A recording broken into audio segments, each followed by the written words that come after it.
I'm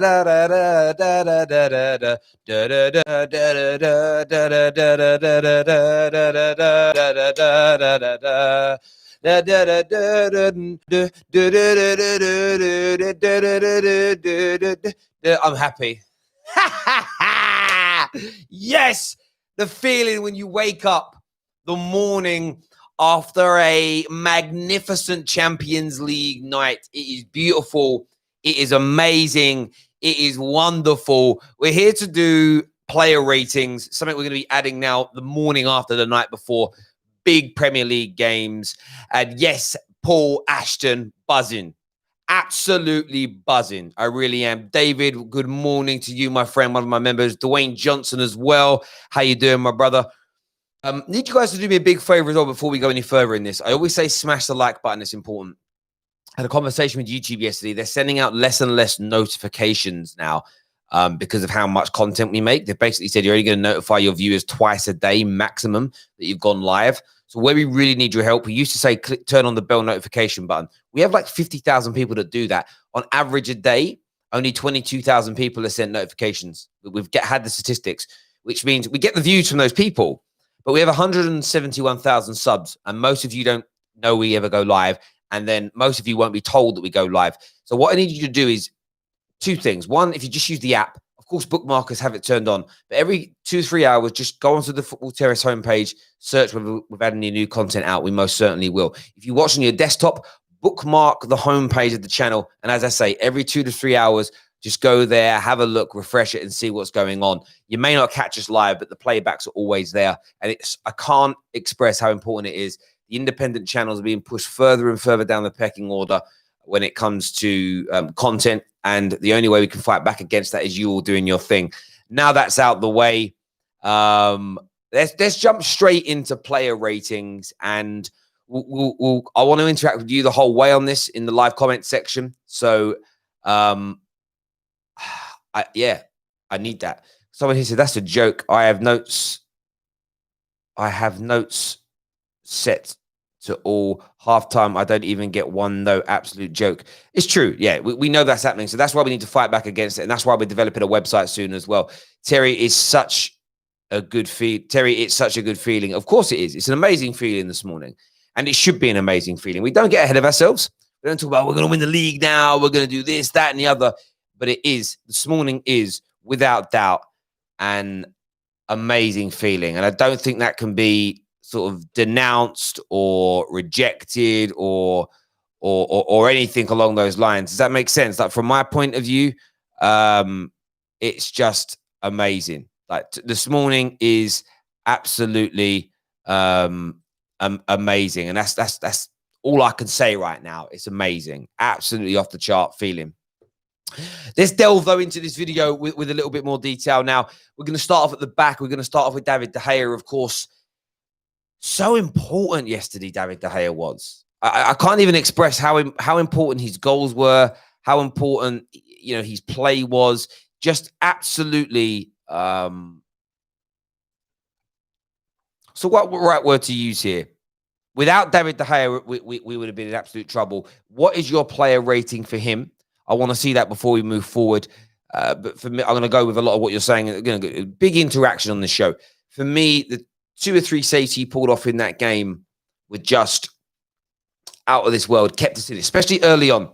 There was the opportunity for I think the number 20. I want to say it was, I can't remember the guy's name. Is it the number 20? Kawaza or something like this. He goes in from the Mbappe cross and he makes that point blank save. It's amazing.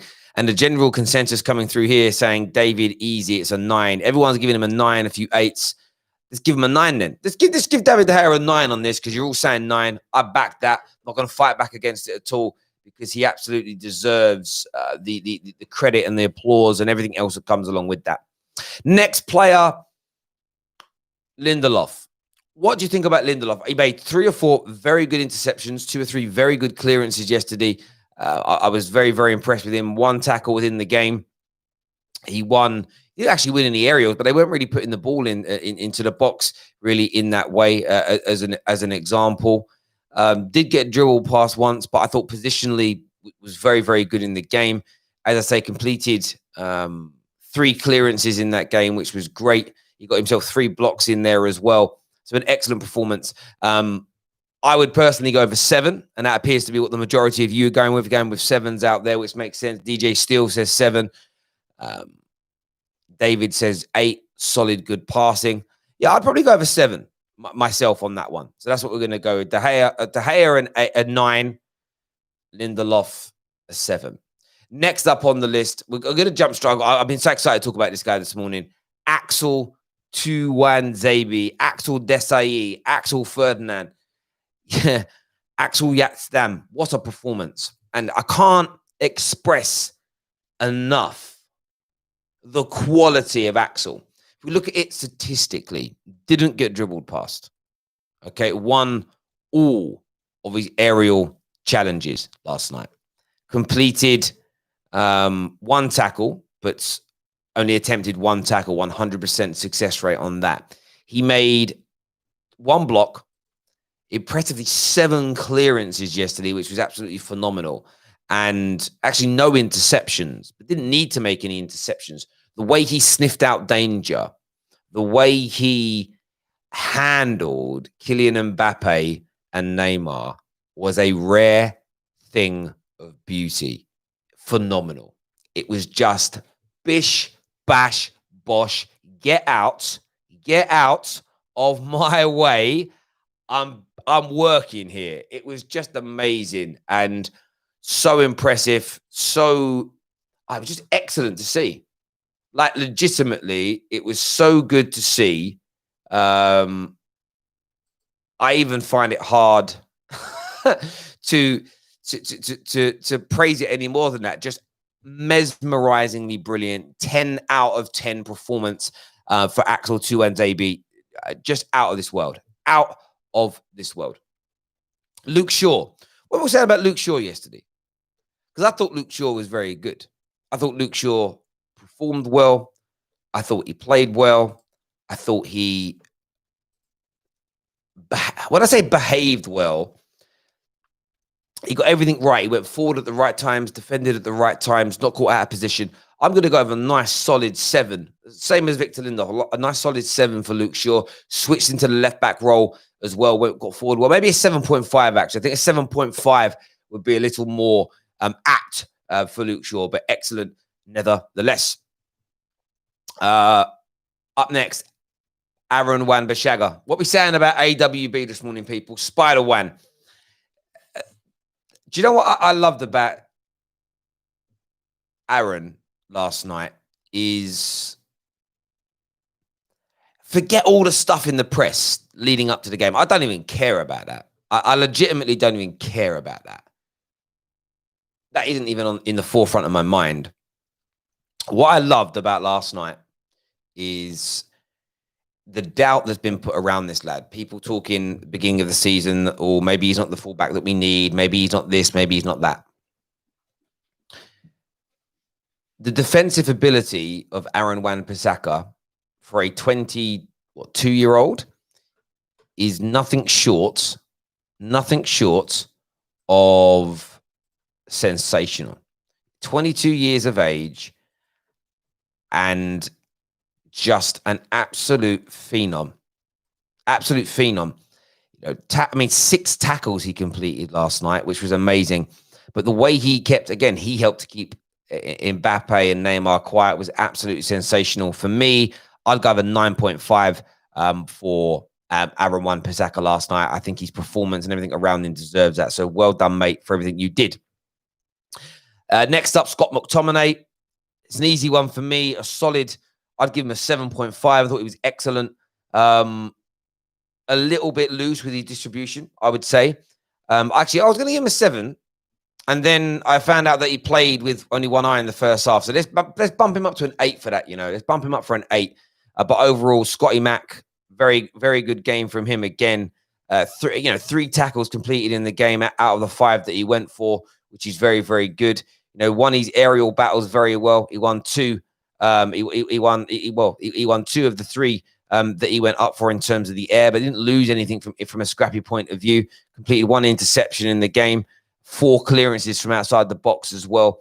Overall, a good performance. Didn't lose possession once. That's one thing that stood out to me with Scott McTominay, to be fair.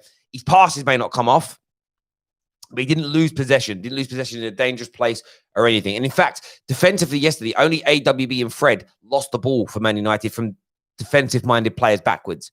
The only people losing the ball for Man United yesterday were our attacking players, the Rashford, Pogbas, Martials, Brunos, and you kind of expect that. So I'll give him that. Next to him, Fred. Fred was just amazing last night. One of the best performances Fred's had in a Man United shirt. I'm going to throw it out there, and I'm going to say this with Fred. I'm going to give him an 8.5. So what are we on so far? De Gea, we gave an 8 to. Lindelof, 7. Shaw, 7. Tuanzebe, 10. Wan-Bissaka, 9. Scott McTominay and Fred, I'm giving them 8s apiece. No, Fred's going to get an 8.5. 8.5 for Fred. That's what I'm going to go with. Alex Telles. Talk to me, people, about Alex Telles, please. This man, just the way he clicked straight in last night was phenomenal. Didn't have the legs to do 90 minutes. But listen, who's excited now? Like, this is the thing. Them crosses, bruv. Go back and watch the highlights. Some of them crosses into the box. The swerve on the ball, bruv. Mr. Whippy, can I have a cone with that, please? Just sensational. Sensational from Alex Telles. He really was good. I'm going to give him a 7.5. I'm not going to start giving him 8 when he came off and everything else. But overall, really good performance from him. So impressed.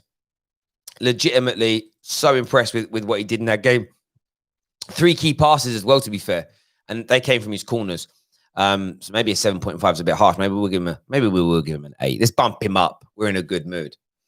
Bruno Fernandez, people. What we saying about Bruno Fernandez? By the way, actually, Alex Telles was our most creative player. 3 chances he created. Nobody created more last night. Let's give that man an 8. Bruno Fernandez. What we saying?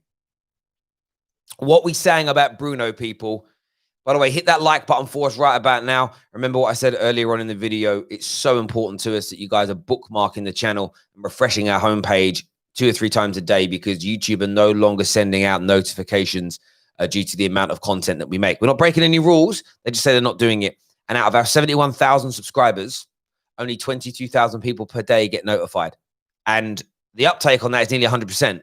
Imagine if they actually bothered to send out notifications to all of our users for every video. We'd be flying. That is a bump. I need you guys to sort us out there. Bruno Fernandez. Do you know what's interesting with Bruno? I'm going to give Bruno a 7.5. I'm not going to put it much higher than that, because I felt that he did very, very well. No, an 8. I'm a liar. I'm saying these things. I'm trying to be conservative, and my brain's going, stop it. Just embrace the brilliance. Missed that penalty, and then had the balls to take it again. I love that. He led the team well. Great captaincy. Kept on working. Things weren't coming off for him in that final third. Not to the degree and the level that you would want them to in a game of that magnitude. But he just kept on going. And I absolutely love that about him. I just absolutely love the fact that he just kept on going. He kept on, working, trying, pushing, and just made it it ended up coming off for him. And I just absolutely love that for him last night. And heavily involved in everything that we did. Imperative to Man United. That's what I'm going to score him. Next up, Anthony Martial won us the penalty. I thought him and Rashford similarly were wasteful at times last night. When he had the ball on the edge of the box, he didn't really beat a man as well as I would have liked him to have done. Didn't have that clinical edge, but worked hard for the team as well last night. And I love seeing that from Anthony Martial, the way he worked, the way he pressed, the way he hurried, and the shift that he put in. I'm going to give him a 7 due to the fact that I thought he could have done better from an attacking point of view. And then that brings me on to Rashford. Now, Rashford's an interesting one, because I was going to give Rashford a 6.5 out of 10 by the end of this game, because he did a lot of good work in the game, but 2 or 3 times he lacked that clinical edge. But, that 6.5 jumps up to an 8.5 for me for getting the clutch winning goal. Because the one thing you've got to understand about football players is this. Sometimes when I miss 1 chance, I miss 2 chances, I pass the ball too late, whatever it may be, it can make your head go. And what Rashford did, he just kept on going and going and going and going and going and going and going. And it was just brilliant to see him come out on top. You know, the whole, like, I'm not even saying he's as good as Kylian Mbappe. I don't think he is as good as Kylian Mbappe. But I told you, man, nearly 2 years ago now, this boy has the ability to reach the tier 1 level of football player. And by the way, not tier 1 platinum, which Messi and Ronaldo sit in. I'm talking tier 1 below that. He has the ability to go into that level and be able to rub shoulders with some of the greatest football players in Premier League and European football of the last few years. 39 goal contributions in his last 51 games is phenomenal. Absolutely phenomenal. Cannot be denounced, shouldn't be disrespected. Absolutely off the chart. Brilliant. That's exactly what it is. He was great.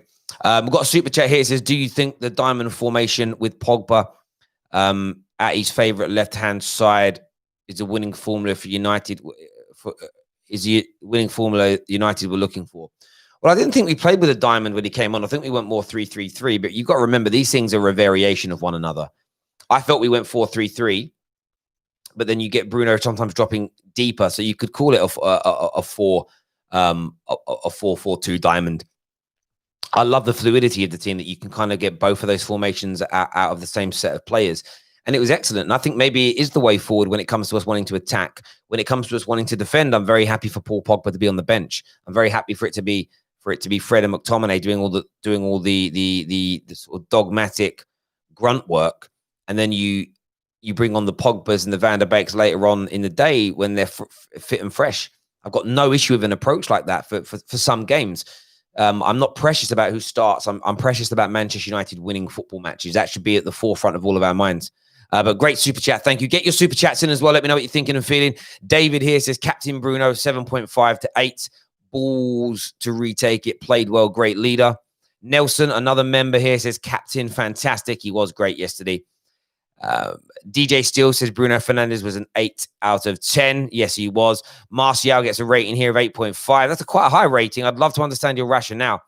Comment here from AFC Carl says, not hating. I said my opinion on what it was. Tell me what he's done. Tuanzebe was world class. AWB2. But what did Bruno actually do apart from score a pen? Well, this is what I would say. My response to that would be this. It was the balls to take the pen, miss it, and then retake it and score. But it was his leadership and the way he led the team. He kept us organized. He was instructing. He was making people work hard.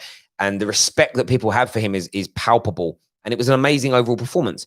And when you're the captain and you lead your team to, by the way, a near flawless performance, barring Martial's own goal, which I kind of left out when assessing him, it was a flawless performance from Manchester United Football Club. Flawless.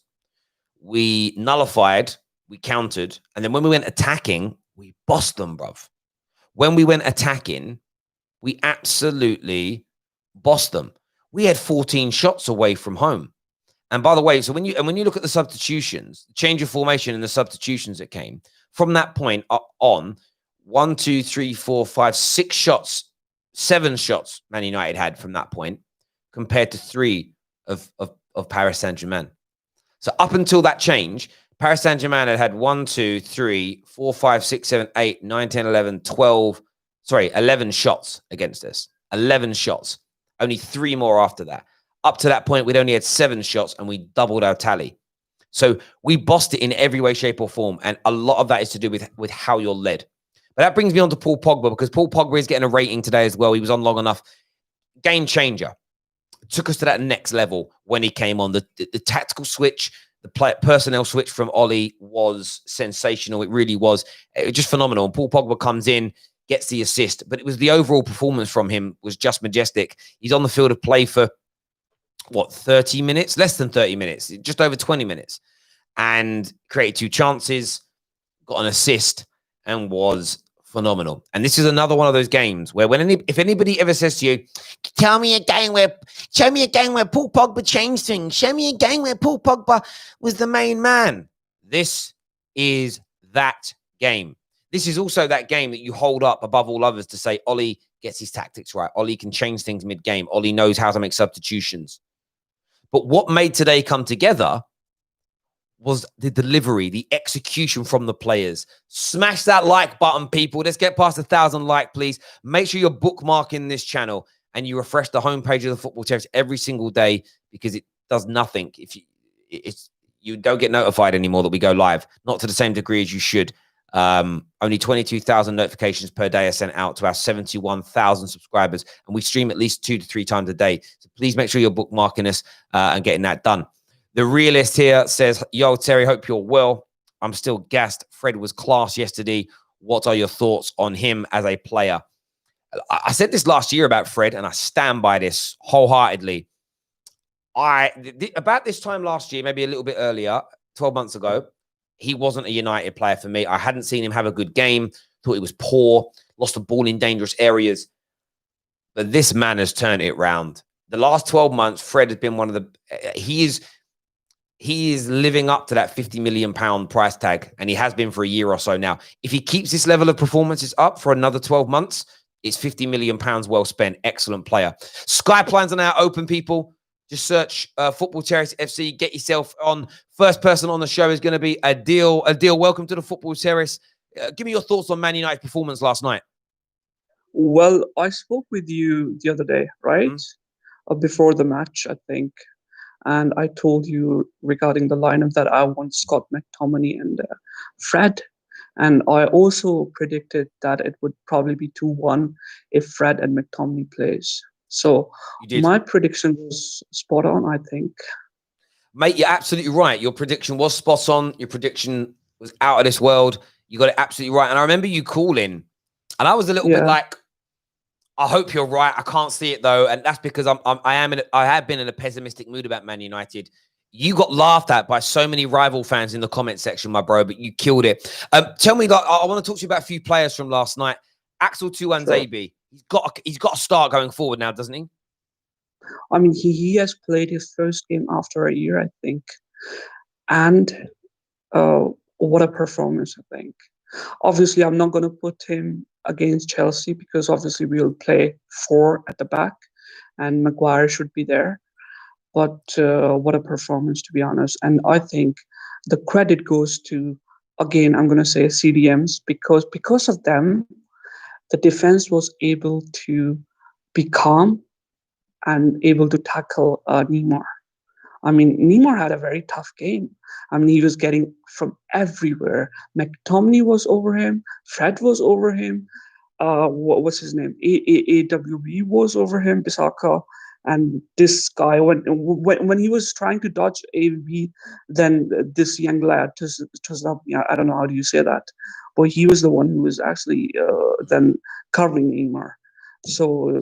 Yeah, it was just an excellent, but you're absolutely right. Thank you very much for your call, my friend. Really do appreciate you coming on the show and having your say. We're going to go to Nelson next on the line. But you're right, Tuanzebe, Lindelof, everybody was great. Fred and McTominay, this is the thing though. Some people are saying that, they were only good because the holding midfielders in front of them protected them. Yes, this is a team sport. That's what's meant to happen. Nelson is with us on the line. Nelson, what you saying, my bro? Yeah, it was a very good team performance yesterday. I really enjoyed that game. I actually wasn't expecting us to play 3 at the back, but I understood why Ole had to do it because we didn't have Maguire, I guess, maybe because of that, because playing Tuanzebe after a long time of him not playing, nobody was sure what they were going to get yesterday. So it was a perfect formation for that, for the team he had, actually. And yeah, actually, Bruno was fantastic yesterday because on the ball, maybe he had some here and there, no average performance, but off the ball, Bruno was superb, like great, because he was always in those holes that he needed to be when we need to defend against PSG in the midfield. And we actually won the midfield battle. The first time I saw Manchester United won a midfield battle. Like, that's great. That's great. That's crazy. Like, wow, yeah, it's interesting. Though, a lot of people were saying in the lead up to the game that we could beat their midfield today. Like, with respect, if you throw the likes of Verratti into this team and a few others, it could have been a little bit different. There's no doubt about it. But you come up against what you come up against, and No, but I don't think so though, because the energy our midfielders had Yeah. would match anybody. It was like Liverpool's midfield energy. That kind of energy, you don't need skills sometimes. You just need work. You just need to work harder. You just need to put your foot down. Like, and one more thing, like Scott McTominay not getting a red card yesterday against Mbappe and Neymar with yellow cards so early in the first half. That's crazy. That is, put some respect on Scott McTominay, please, everybody. You guys, I've not seen anybody mention him enough. Like they've been mentioning Fred, but like Scott McTominay actually not getting a red card yesterday was great. No, I totally agree. And he had a great game. Listen, Nelson, thank you very much for coming on, my friend. I really appreciate that. Next up, we've got Z on the line. Z, give me your thoughts on last night's outstanding performance by Manchester United. Mate, it was amazing. From start to finish. Neymar who? Mbappe who? Where were they? Where were they? From start to finish, we were phenomenal. I personally think that's the best performance in terms of tactics. People talk about Pep, Klopp, Arteta. I want to see someone pull off a tactical performance like that. I'm talking about shutting down the opposition completely. The corners, the only time they got a goal, they got something out of a corner was from our own players. It just shows you what we've done. The ferocity, the pace that we played at, and the way we controlled the game. We never panicked. We never looked under pressure. It was amazing, mate. I totally get that. I really, really do. I thought that we were just out of this world, and I watched the highlights back, and then I watched the game back. I stayed up very late, and I watched the game back last night, and it was just it was everything, mate. It was individual performances and the team playing well together. So the previous caller mentioned it. There were times where it may have been AWB that was covering Mbappe, but then Mbappe moves into a different zone. Now we don't necessarily zonal mark when it comes to the way you play, but you can't always man mark to the nth degree, because otherwise you'll be dragged too far out of position and you make holes for people. But everybody covered one another's positions well. When you saw Telles going forward, what I noticed is Telles would go. If Telles and Shaw were forward at the same time, Fred would drop back into a position, or McTominay would cover the hole that was being left. Sometimes it was Telles. Telles was forward all the time, by the way. And AWB as well, from an offensive point of view, AWB looks better. He was good. He was good. But he's better when we're in with three at the back. Why? Because for whatever reason, he's got more creative freedom to go forward and do what he needs to go out there and do. But collectively, it was an outstanding performance. And Tuanzebe stands out above all others. I gave man of the match to Fred at the end of the game. And then I've watched it back, and I love you, Fred, but I'm going to Tuanzebe, because something that you just kind of, I was forgetting during the game, is the man's been out a year, 307 days. The thing is as well, this is the problem, right? This is one thing I want to point out. People talk about Wan-Bissaka. He needs to be offensive. He needs to be more offensive. If he wasn't so gifted with his defensive qualities, he's getting killed last night. He's getting destroyed last night. And the thing is as well, people need to understand, all this freestyle football, all he don't know tactics, all he this, all he that. He switched it up twice in that game. So, once when it was 1-1, and after he says, okay, you know what, I'm going to go right at it. I'm going to go for the kill, put some Pogba. I don't know if it was a 4-3-3 or a diamond that he went for, and he just ultimately killed the game. Like, he killed the game. And after Rashford bags a goal, he deserves that for all the slate he's been getting, all everything that's been thrown at him. And the thing is, one thing is United fans, which I want all the United fans to say. I don't want United fans to say, because they're already out, I don't want them to say this PSG was weak, because we had injuries, we had key injuries. And I don't want people to say, oh, look what happens when Maguire don't play, because at the end of the day, we're a team, and let's enjoy this moment. Let's enjoy the fact that we went to Paris and, we took the Eiffel Tower back to Old Trafford. Let's enjoy that, rather than all of this slander that we're giving our players, and just back our team. Mate, I couldn't agree with you more. And listen, I saw tweets from people about, Maguire is the problem. Slab is the problem. I've even seen people people say things like, see, it's proven it 2 games running. We shouldn't be starting Paul Pogba. It's not even about that, man. These people just annoy me because it's about using your team. It's about using your squad. It's about being sensible. And we did that impeccably well last night, Manchester United. And it was so many good things. Now, look, we need to grow from this. We need to, you can't expect a team to win every single game. If you look at the run of 5 games we mentioned after the international break, Newcastle, everyone was worried about it. You then have PSG, Chelsea, Leipzig, Arsenal. To expect to win all 4 of those games, I even think in the peak Fergie era, we would not have gone into this going, we've got to win all 4. We would have gone into it going, I'd love to win all 4. I want some good performances. But I think you're prepared mentally that one of those games, you're probably going to lose. You might draw one as well because they're tough matches. There's no doubt about it.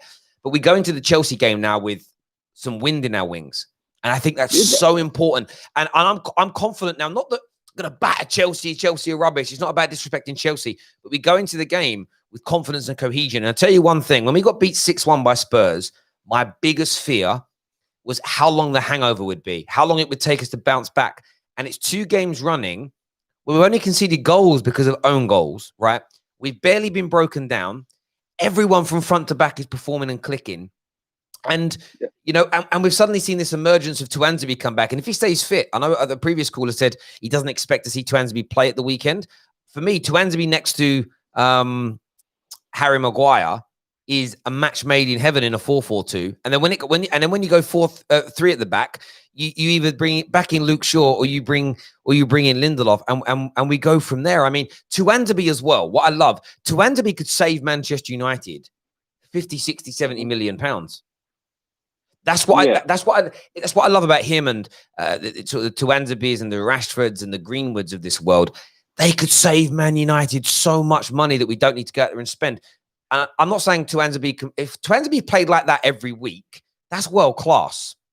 I'm not saying he will, but he's shown he can do it. And he's done it against 2 of the best attacking players on the planet, against a team that are French champions, against a team that were Champions League finalists. A team, by the way, that before the game, when I sat there and went through all of the journalist posts around who's going to do what this season, rare, it was Paris Saint-Germain were named by the 27 journalists I looked at.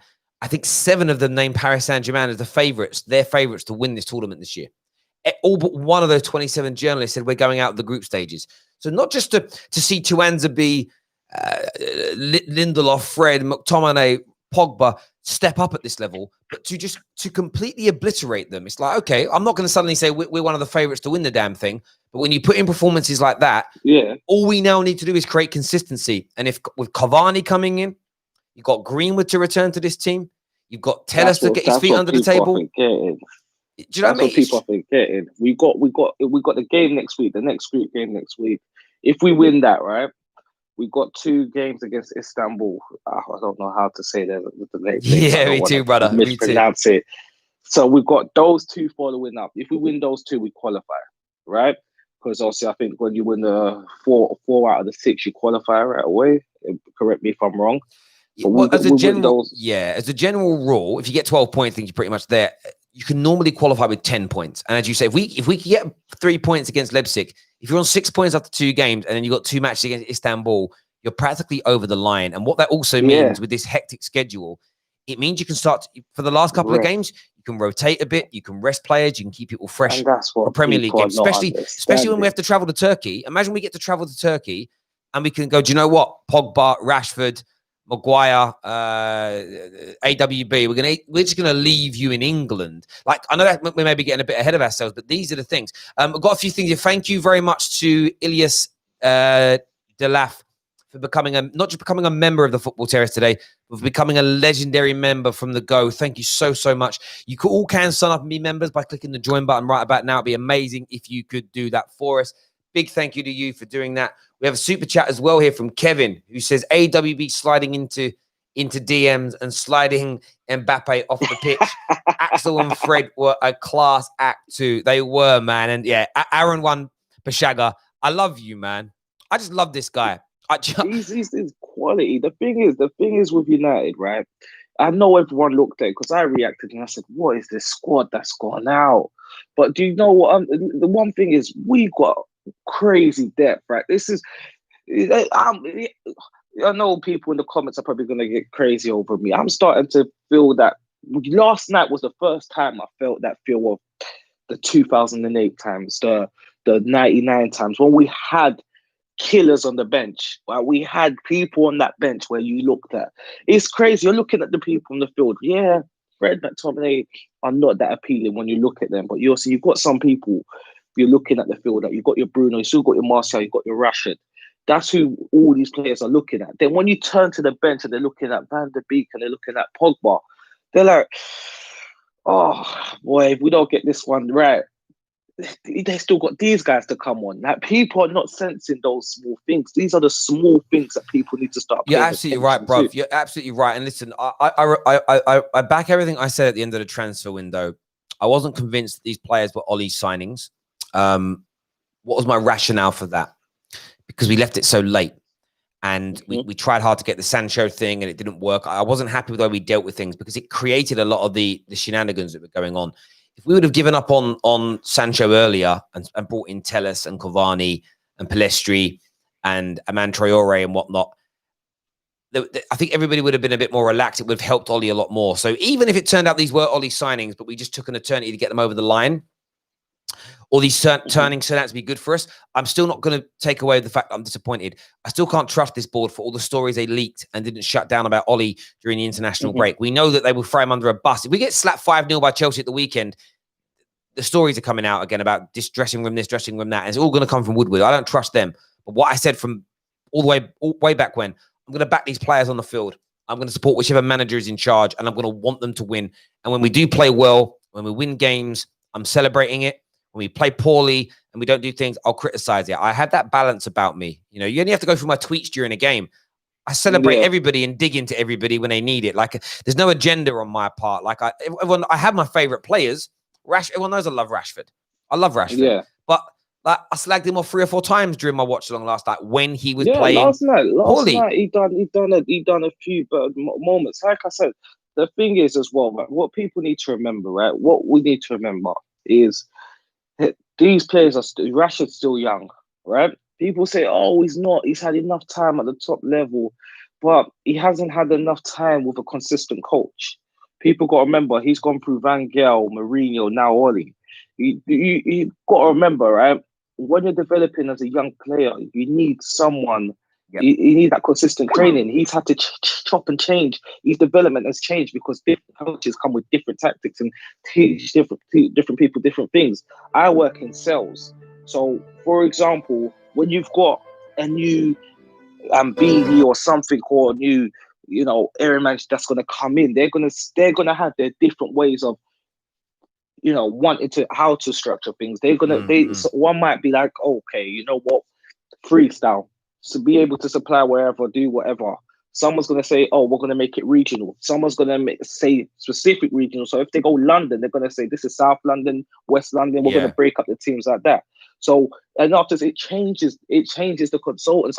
Unless you are actually there and actually quality as a consultant, and you actually got that experience and you can adapt quick, the trainees and the juniors, they're going to take their time to kind of catch up with the seniors, because it's all chopping and changing. So people need to take time with Rashford and appreciate what we've got. United got a lot, and the simple fact that we've got Cavani. I'm not looking at Cavani to come in and score great goals. When we signed Cavani, I was happy because the simple fact that Greenwood can learn from him, Rashford can learn from him, Martial can learn from him. Just having him around and being able to teach them, that extra bit of movement of the ball, how to header, because Martial, the best head of your career was the own goal. So we need to work on that. Yeah. So it's all about that. So that's why I'm happy with some of the players that we got on board.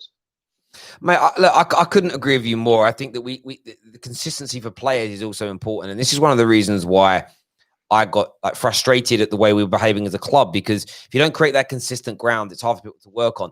But the Rashford thing's an interesting one, because he gets called weird things like Marcus Welbeck and whatever. and the thing about this is, right, if you just, I know it's funny, But the problem is when banter starts to creep into genuine football analysis, it concerns me, right? By the way, thank you to Delaf here, one of my new members, says Luke Shaw is a better left centre-back than he is a left-back.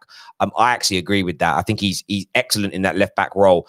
But if you look at this year, Rashford is 22 years of age, right? And he just in the Premier League has got 46 goals and 26 assists, right?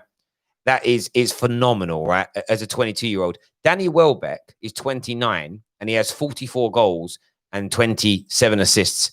So you're literally looking at the fact that Rashford has more goal contributions at 22 than Danny Welbeck has at 29 years of age.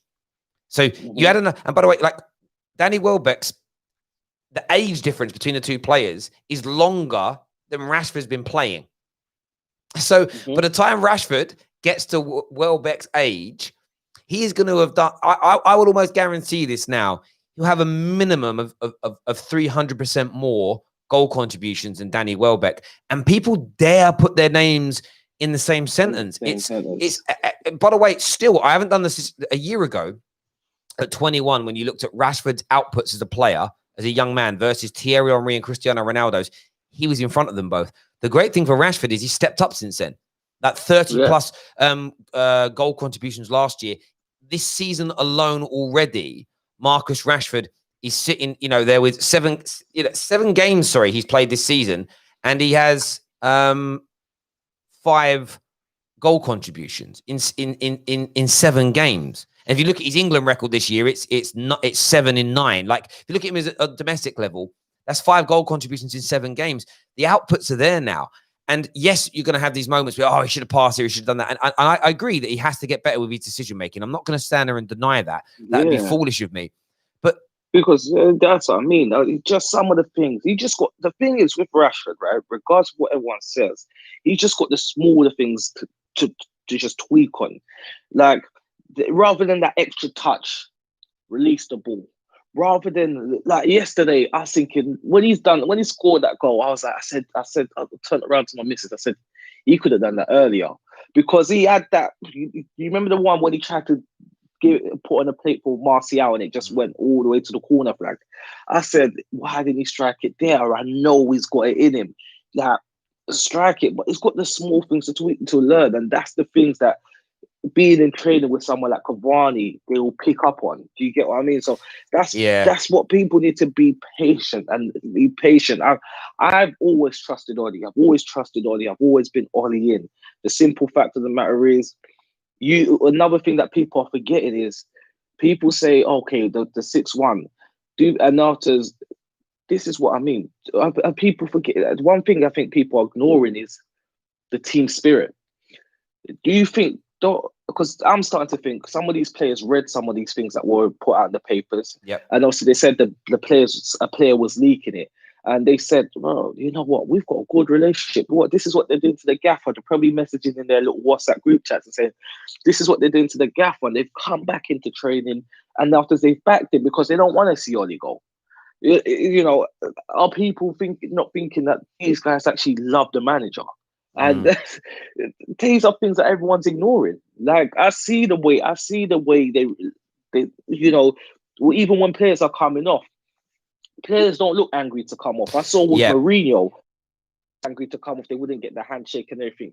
I'm seeing people smiling. I'm seeing people loving it. So it's a great game. It's a great game, man. It's a great day to be I couldn't agree with you more on that. And I'm just looking at some of this now, right? And I haven't added the numbers up. It sometimes takes work to do this. But just in terms of what Rashford's doing, man like Mo, you breathe down that microphone like you. I don't know what you're doing, bro. That's like it's like a sex pest call. What's going on, bro? Nah, just woke up, man. I'm just woke up. No worries, Sorry, bro. Man. When you look at like the team spirit, I think you're absolutely right. I think the players, Bruno come out and push back. I want to see more players push back and tell the media that their information's wrong. I mean, I loved what Oli did the other day when they were, Greenwood's not injured. Greenwood's been misbehaving. Oli just snarled and was like, who are your sources? Because he's got an injury. There's no disciplinary problems here. You're just trying to cause issues. They tried to do it at Paris Saint-Germain. They kept on questioning everybody at PSG about, are Man United actually a good team anymore? Is Rashford good? Is the manager good? And PSG knew they had to back us publicly and say, no, they're a great team. Because if they would have said we were rubbish and we beat them, it makes them look worse. But equally, the British press asking them questions, they were trying to stir up trouble. And this is where I want the United fans to put their head above the parapet more and back their club back. Do you know what? When you do it, you create a siege mentality. Because it was like, oh, I got my back. Sometimes, do you know what? It's mad. I remember doing this at work, right? You know, if a manager had my back publicly, if someone did it and was like, no, I back, you fight harder for them. If you've got character, you fight harder for. You're like, they got my back, man. I'm well up for defending that. And I'm just looking at this here, like Cristiano Ronaldo, right? And I haven't added these numbers up because I've got to do it. But just on Rashford, now, and we're looking Premier League only. I could do this across all competitions as an example. At Marcus Rashford's age in the Premier League, right? I'm just going to add these up really, really quickly here. Cristiano Ronaldo, right? And I'm not saying that he's as good technically as Cristiano Ronaldo is or was, right? But at the same age, by the end of Rashford's season, right? So at the start of this season, for Man United, at the same age, when Ronaldo was Rashford's age, starting his season going into his 23rd year, Cristiano Ronaldo had 56 goal contributions in the Premier League. Rashford sitting there on, I don't know what we said it was 44, about 6. So he got about 10 more goal contributions in him. But this was the season, or maybe it was next year, where he did the sort of 40-plus goal thing. So there comes a point where to accelerate like Ronaldo, Rashford's going to have to step it up and start banging in 25-plus league goals plus elsewhere. I don't know if he has the ability to go to, as I said, that platinum tier 1 standard. But this notion, you know, Rashford as an outputs guy has been on par. And by the way, if you go back and watch what Cristiano Ronaldo was like as a 21-year-old, 22-year-old, 21, 22, 23-year-old, the guy was wasteful. The amount of times you'd see him cut in on his foot and shoot, and it would go wide, it would go over. The amount of free kicks that would fizzle out into the crowd. One of the reasons that him and Van Nistelrooy fell out in his younger days is because he wasn't productive enough. Decision-making wasn't good enough. Now, I am not suggesting that Ronaldo and Messi... that Rashford is going to reach the Messi Ronaldo level. What I'm saying is this notion that he's 22 and he's been around long enough, he should be performing. It's just nonsense. A lot of players take until they're 24, 25, 26 to hit that consistency as individuals. Look at Jack Grealish now as a football player. Like, he was kind of written off at 18, 19 as being a bit of a showboater, not really a player. And he's absolutely killed it. And I just think that more respect needs to be put on. I think we overanalyze Rashford. Even Gnabry. Gnabry is like a standout example. But even look at Kylian Mbappe. If what happened to Neymar and Kylian Mbappe last night happened to Rashford, everyone would say, told you Rashford weren't that good. The problem is nobody watches it. I guarantee you this now. 95% of the viewers of this channel watch Mbappe play in big Champions League games or when he plays against English sides in the Champions League. That's it. Point blank. Yeah. You probably watch him 10 times a year and you have no idea about his consistency.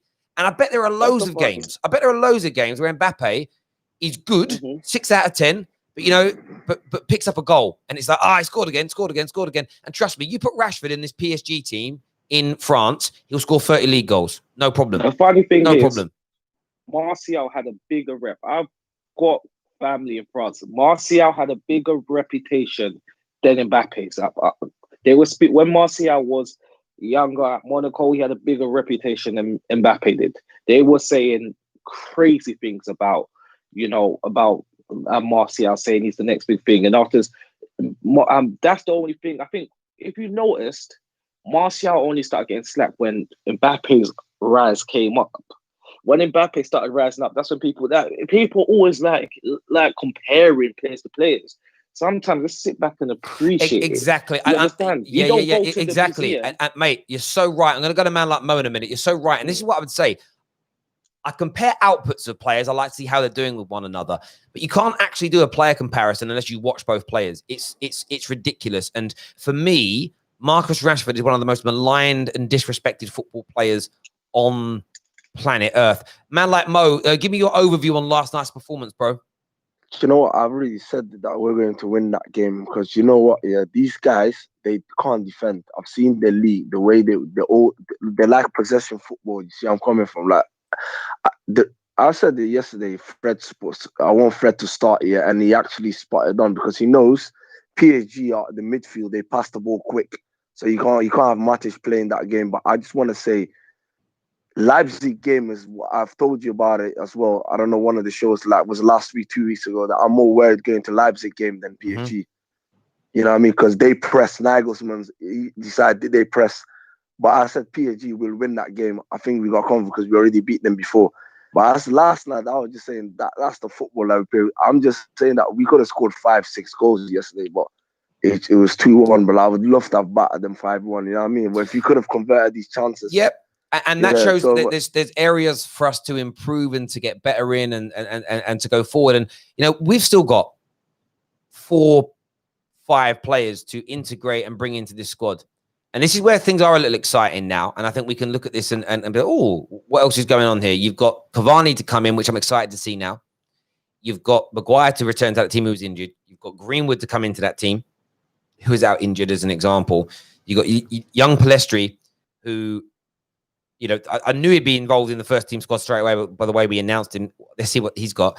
And in January, we've got this wonder kid that the whole world's talking about in Aman Traore, who is just on the lips of everybody. And I'm not saying those two 18-year-olds are going to be the finished article straight away, but at the same time, you're thinking, okay, the last 2 performances have been good. You throw Telles in. Telles played last night, but he's got a long way to go. We've got that strength in depth in the midfield areas now. Who knows this season? You know, if we perform well in the next 2 or 3 games, a lot of people that predicted Man United, including myself, to finish outside the top 6, top 7, are going to suddenly start changing their mind. We've got Cedric on the line with us now. Before we go to Cedric, I've got a super chat from Jarvis here, who says, I have a theory. The pattern is after international breaks and the Corona break, we play with surplus energy. It's like we train too hard at United. I don't know if it's that. I mean, the one thing I would say, you know, in the beginning of this season where we were struggling, there was a lot of people talking about the teams that had little to no preseason started poorly across all leagues. Maybe now we've just seen Man United's fitness levels catch up with everybody else and we're looking good. Like if Man United stay on this fairly consistent element and run for another couple of months, then maybe it was that. Interestingly, what I will say is this. Since the Burnley defeat back in January, so there's 2 or 3 games prior to Bruno coming in and then after, Man United and Ollie's win ratio is nearly 80%. We have just done something last night, by the way, which is we've never done in our history. It was our 10th consecutive away win across all competitions. It's a Manchester United all-time record. Now, again, I don't know if Ollie's good enough to win us the Champions League or Premier League, and that has to be the ultimate desire. But anybody who says there's no improvement, I can't see what he's done. Tell me one good thing Ollie's done. He just 10 away wins on the bounce. 10 away wins on the bounce. That in itself that's really good. Well done. You can't have, by the way, we're nearly in November. So you're talking 10 months. The win ratio is nearly 80%. If we maintain this win ratio of 80-odd% until the end of the season, do people realize what that means? Like on a level, it's highly likely with that level of win ratio, you can win trophies. If you win nearly 80% of your games, that means you're winning something. And that's, by the way, that's across about 32 matches. By the way, 32 matches is nearly a whole season of league games. If we can get some consistency, and by the way, that is consistency. Actually, let me rephrase that.